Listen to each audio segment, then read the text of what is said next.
Hey everyone, ever find yourself using a word and just think, whoa, where'd that come from? Totally. Well, get ready because today's deep dive is all about those linguistic adventures, and we are diving deep into the French language.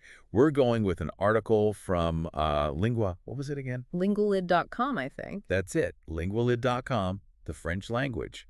Everything you need to know.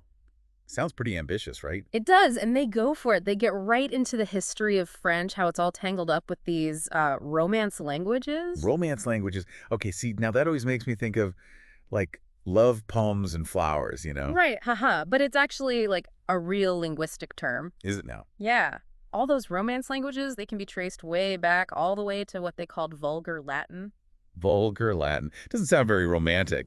Well, it's vulgar in the sense of, like, everyday speech. It's the language regular folks were using back in the Roman Empire, not, like, the official super formal stuff. Ah, so like slang, but from ancient Rome. Kind of. So we're talking French, Spanish, Italian, even get this, Romanian, Yeah. all from this one ancestor, Vulgar Latin. Crazy, right? Like a giant family reunion, but for languages.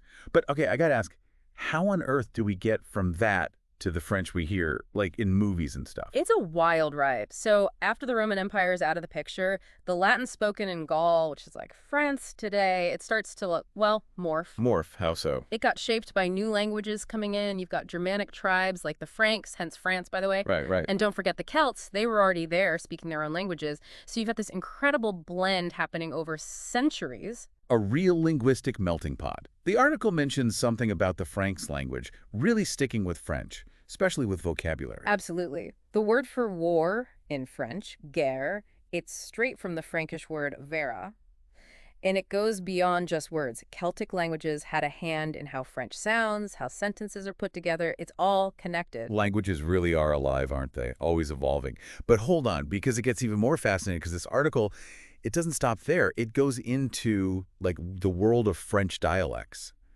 And that's when things get really interesting. Like, imagine this. You hop on a train in Paris, and by the time you're out in, say, the countryside, the French you hear, it's like a whole different animal. You're kidding. And Seriously, how different are we talking? think about Parisian French, right? The kind you usually hear in films with those like classic rolled R's. Right, right. Now, picture going up north a bit to a place called Picardy.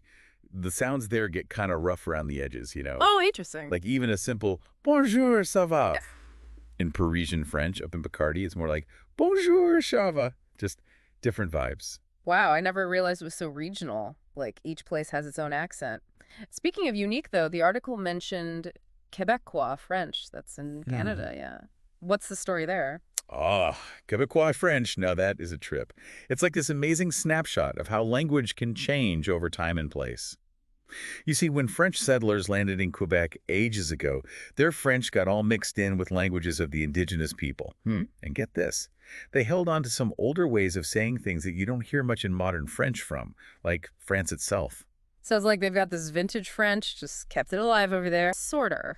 It gives their French this really unique rhythm and flow. It's got its own intonation, special expressions, vocabulary, the whole shebang. It shows you how language isn't static. It's constantly going off on these different paths depending on where it lands. It really hits home that language is about so much more than just the words themselves. Yeah. It's culture, it's history, it's a whole identity. This isn't just about France, is it? We're talking about like global impact now. Exactly. The article even uses a phrase, maybe you've heard it, the Francophone world. I think so. I might be a little fuzzy on what that actually means, though. Well, being part of the Francophone world, it's like being connected by this common thread of the French language. It's a community of, get this, more than 300 million people. 300 million. Wait, really? Yeah, across 5 continents even. Hold on. So not just countries where French is like the language. Nope, it's bigger than that. Think about former French colonies, places with strong cultural ties to France. They're all part of this web. It's huge. And that's got to have some serious implications, right? I would think so, like for international stuff, business, all that. You got it. French is an official language for a ton of countries. And as the article pointed out, it's a major player in places like the United Nations. So it's like knowing French isn't just about like ordering a croissant. It's about, I don't know, having this whole other way to connect with the world. All those people, all those places. Exactly. Think about it. Diplomacy, international business, even like humanitarian work. French plays a part. And Okay, maybe this is getting a little too dreamy, but just imagine reading books, watching movies in the original French, like experiencing that art the way it was meant to be. There you go. It unlocks a whole layer of cultural understanding. And on a personal level, learning a language, A-N-Y language, it just does something to you, you know? You're definitely right about that. The article even touched on actually learning French, how to approach it. I admit it always feels a bit intimidating. Oh, for sure. But they made some good points, boiled it down to the essentials. Lay it on me, what are they? Well, you've got the basics, grammar, vocabulary, how to actually make those sounds. And then, this is key, just gotta practice consistently. Right, got to put in the time. But I feel like there's got to be room for fun too, right? Yeah. Like, who Yeah. wouldn't want an excuse to maybe plan a little trip to France for research? Haha. A little Parisian immersion never hurt, right? But honestly, even without hopping on a plane, there's so much out there.